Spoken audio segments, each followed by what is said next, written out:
Menyempurnakan ibadah, Angelina Sondag siap menikah lagi, terungkap sosok kriteria calon suami. Pasca menjanda 10 tahun di penjara, Angelina Sondag akui kemungkinan akan menikah lagi. Angelina Sondag mengaku menginginkan menikah lagi lantaran untuk menyempurnakan ibadah. Belum lama ini, Angelina Sondag yang diundang dalam podcast Ashanti Ngobrol Asik pada Rabu, 20 April 2022 yang mengungkapkan keinginannya terkait menikah lagi. Bermula dari Ashanti yang menanyakan keinginan Angelina untuk memiliki suami lagi. Angelina mengakui bahwa setiap perempuan menginginkan adanya imam, namun di saat ini calon suami harus bisa menerima sang anak, Keanu.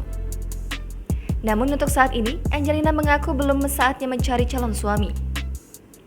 Tak hanya itu, Angelina juga mengatakan sosok kriteria calon suami yang kelak akan menjadi pendamping hidupnya.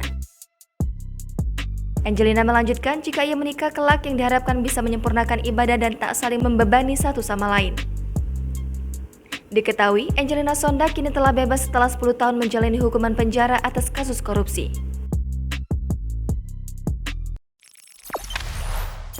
Jangan lupa subscribe, share, komen, dan like ya!